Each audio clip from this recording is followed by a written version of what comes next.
네 번째 과목 건설 시공학입니다. 이 건설 시공학은요 61번부터 80번까지가 되겠습니다. 여기서부터는요 대부분 건설을 혹은 토목을 품질 쪽을 전공하신 분들이 많이 듣고 있습니다. 그러나 전혀 모르는 분도 있습니다. 관계없습니다. 누구나 다 같이 합격하는데 전혀 지장이 없다. 또 때로는 이런 분들이 있어요. 저는 어릴 때 유치원을 다니지 않았습니다. 그러나 유치원 다닌 아이들이 가끔씩 초등학교 입학을 하죠. 근데 1학년 때는 월등히 애들이 앞서가요, 저보다. 왜? 이 아이들이요, 유치원에서 다 배운 거야. 그러나 2학년 무렵부터 저보다 더 못했다는 걸 느껴서 왜? 선생님 말을 듣지 않습니다. 지가 다 아는 거예요. 그러나 여러분 전문가들도 알아둘 게 있어요. 시험의 요령이라는 게 있고 시험의 정답이라는 게 있습니다. 정답 찾는 거라도 꼭 기억해야 됩니다. 그래요. 함께 출발하겠습니다.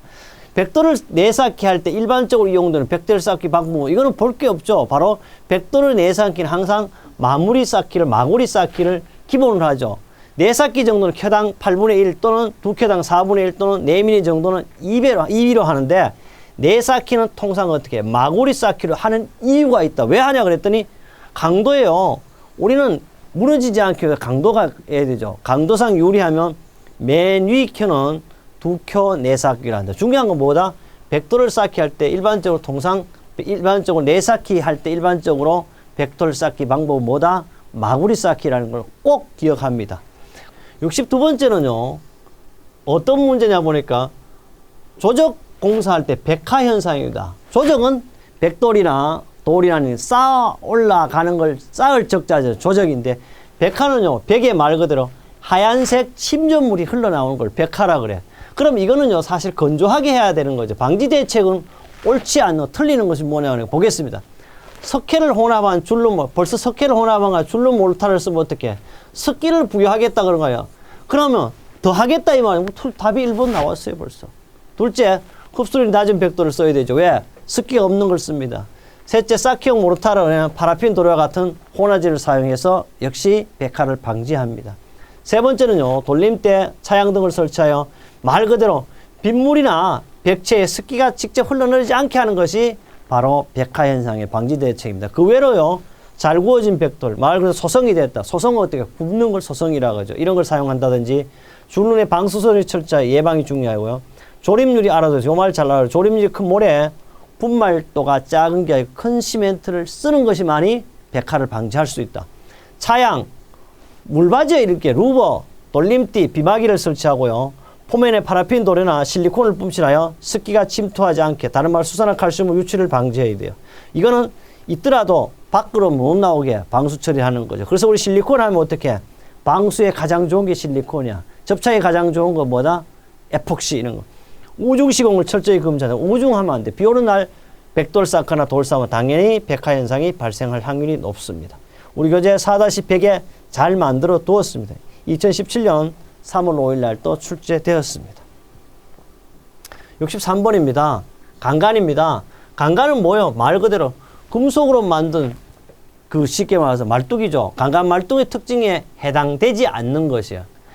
세니까 강한 타격에도 견디면 다져진 중간 지층의 관통도 가능해요. 그렇죠. 금속이니까 박으면 어디라도 가능합니다. 지지력이 크고 당연히 이음도 안전하고 강함으로 장철, 긴 말뚝에 적당한 것이 바로 뭐다? 강간 말뚝입니다. 상부 구조와 역시 결합도 용이해요. 길이 조절이 어려우나 길이 조절이 쉬워요. 자르면 되니까 쎄는 요사이. 그죠? 재료가 저렴한 것이 요게 뭐요? 재료가 비싼 것이 장점이 아니고 단점이 되겠어요. 그래서 문제를 읽으면 어떻게? 시공이라고 해서 시공하는 게 아니고 안전의 기본이 나옵니다. 그래서 반드시 잘 읽어보면 답이 보인다.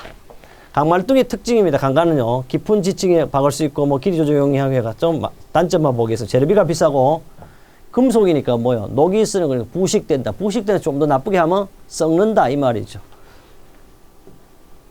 역시 우리 교재 4-47 2019년 9월 21일 날을 봐요. 기사와 산업기사에 동시에 출제가 됐습니다. 64번입니다. 지하수위 저하공법 중 지하의 지하, 잘 봐요. 지하수위 저하공법 중 강제로 배수, 강제로 물을 빼내는 방법이 아닌 것은 그래. 전기침투 공법, 전기 강제요. 웰포인트 공법 강제요. 표면 배수공 말 그대로 표면하는 거 표면. 진공 딥웰 공법. 답은 표면 배수공. 표면 배수 공법은요. 세 가지가 있는데 표면 배수. 지표면에 내린 빗물과 인접 지역에 흐르는 지표수를 대상으로. 지하수가 아니고 뭐다? 지표수를 뽑는 걸 가지고 우리는 표면 배수 공법입니다. 지하 배수는요. 함유한 물을 줄이고 지하수를 낮춘 등 사면의 안정 등을 확보하기 위해 사용하는 배수고, 사면 배수는 흙 속의 물을 사면의 침식 붓기를 막혀 사면을 따라 빗물이나 배어나온 지하수를 빼내는 방법이에요. 그래서 표면 배수는 꼭 기억해야 된다. 그래서 여기서 딱 보면 표면 배수는 말 그대로 밖에서 하는 거, 나머지 세 개는 지하 수위 뽑는 거죠. 65번째입니다. 65번은 콘크리트의 압축 강도를 시험하지 않습니다. 안 한대.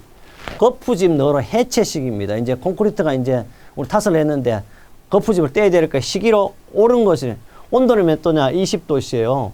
보통 포틀랜드를 시멘트를 사용합니다. 대상은 기초나 보나, 기둥 및 벽의 측면이에요. 이거는 딱 보면 한번 이걸 찾아보겠습니다. 콘크리트를 압축 강도 시험하지 않을 거푸집 해체 시기는 기초, 보, 기둥, 벽의 측면이에요. 시멘트 종류는 보통 포틀랜드 시멘트예요. 그럼 요거 맞죠? 그 다음에 여기 보통 포틀랜드 시멘트 온도는 몇 도씨? 20도 이상이에요. 이럴 때는 이제 날짜만 찾으면 돼요. 며칠 있다가 해체 시기 오냐? 답은 며칠? 3일 이렇게 찾으면 되죠. 답은 바로 3일이 되겠어. 만약에 조강이라면 2일에 할 수 있는 거죠. 요게 만약에 또 20도씨 미만 10도씨라면 4일이 되는 거고. 잘 이렇게 눈으로 이렇게 바로 맞출 수가 있는 그런 문제가 되겠습니다. 역시 우리 교재 4-74쪽도 있고요. 2018년 4월 28일 날 산업기사로 출제된 문제가 되겠습니다. 66번입니다. 66번. 거푸집 공사에서요. 슬라이딩이에요, 슬라이딩. 원래 슬라이딩 하면 우리 미끄러지다 이런 거예요. 그러니까 이게 쉽게 말해서 이런 직선으로 된 높이가 있는 이런 걸 거푸집 공법에 가장 하기 쉽다 이 말이에요. 뭐 요철이 이렇게 튀어나오면 안 돼 이런 거. 슬라이딩 공법에 관한 설명으로 옳지 않는 것. 형상과 치수가 정확하면 시공오차가 작죠. 시공오차 거의 정밀한 거죠. 둘째, 마감 작업이 동시에 진행돼요. 공정이 단순히 한 번 거푸집 했다가 해체하면 끝이에요. 1일 5에서 10m의 수직 시공이 가능한 것이 바로 슬라이딩 폼입니다. 일반적으로 돌출물이 있는 거, 내가 그랬죠. 이런 거가 있을 수도 없어. 왜? 사이로 공사 같은 돌출물이 있는 건축물 많이 적용된다. 답이 바로 여러분한테 합격을 다 보장해 줍니다. 그래서 우리는요, 다독을 하라고 했지만 뭐 한다? 문제 맞출 때는 어떻게? 정독을 해야 됩니다. 슬라이딩 폼 공법은 거푸집 높이가 약 1m, 하부가 약간 보내 원형 철판 거푸집을 요크 형태로 서서히 끌어올리는 방법인데 어디에? 주로 사이로 공사 등에 적당하고 공기가 약 3분의 1 단축됩니다. 소요경비가 절감되죠.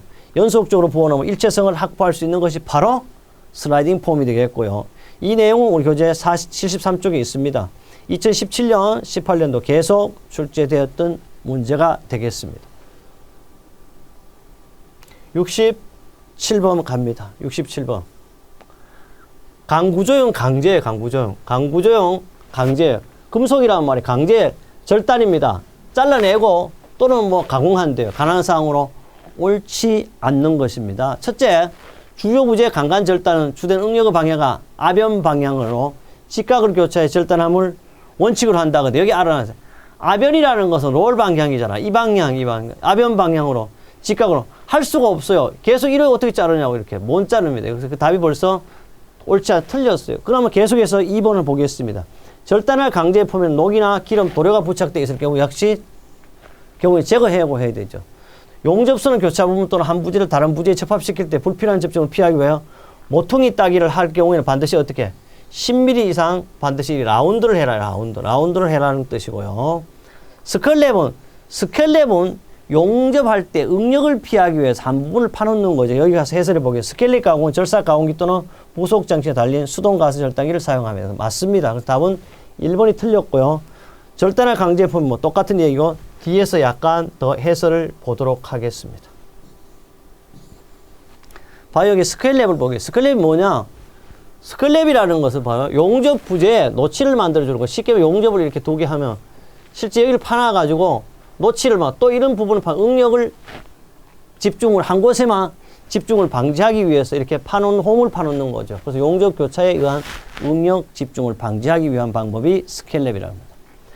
네, 68번 가보겠습니다. 68번은요, 우리가 콘크리트 타설 또는 뭐 부어넣기 치기 이런 말이죠.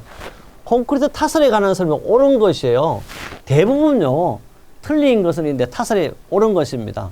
콘크리트 타설은 바닥 파는 건데 안 되죠. 왜? 항상 기둥을 중심으로 해야 되죠. 이거 틀렸어요. 둘째, 콘크리트 타설은 운반거리가, 그렇죠, 먼 곳에서 하죠. 먼 곳에서 하는 거. 답은 2번입니다. 둘째, 콘크리트 타설 할 때 다짐이 잘 되도록 타설 높이를 최대한 높게 한다는 게 아니고 사실 낮게 한다. 콘크리트 타설 준비 시 콘크리트 닿았을 때 흡수할 우려가 있는 곳은 미리 건조시키면 안 되죠. 반드시 건조되면 콘크리트가 어떻게 접착이 안 됩니다. 답은 2번이고요. 여기서 꼭 알아야 될 게 있어요. 콘크리트 부어 놓는 곳은 낮은 곳에서 기둥, 벽, 보, 계단보, 바닥판 하는데 초고층이에요. 60층, 100층에 할 때는 어떻게 콘크리트 탓을 하냐 그러면 바로 피스톤으로 압송한다는 걸 기억해야 되겠습니다. 우리 교재 4-59에 있습니다. 2016년부터 18년까지 계속해서 출제가 되었습니다. 69번입니다. 69번은요, 기성 콘크리트 말뚝의 특징이 말뚝이에요. 말뚝의 특징은요, 기성 콘크리트 말뚝은 말뚝 이음 부위에 대한 신뢰성이 떨어진다 그러면 옳지 않는 것은 그랬어. 옳지 않는 것은. 근데 이게 기성콩 말뚝의 특징 설명은 옳지 않는 말뚝 이음에 대한 신뢰성이 떨어진다 그래서 사실 콘크리트는요, 강에 비해서는 신뢰성이 약간 떨어지죠. 그 다음에 두 번째요, 재질의 균일성이 부족하다는 게, 재료는 콘크리트니까 균일성이 부족하지 않아요. 여기서 옳지 않은, 똑같아요. 답은 2번이고요. 그 다음에 자재 하중이 크므로 여기 운반과 시공에 각별한 주의가 있어요. 왜냐하면 콘크리트는 하나하나 재료 자체가 크므로 운반과 시공에 각별한 주의가 필요합니다. 그 다음에요, 시공 과정 항타로 인하여 자재 균열에 우려가 왜? 항타할 때 깨어질 염려가 있다. 그런 뜻이 되겠습니다. 해설을 조금 더 보도록 하겠습니다. 기성 콘크리트는 어떻게? 재료가 균일하고요. 우리 교재 4-42쪽에 있습니다. 2016년 5월 8일 날 또 출제됐습니다.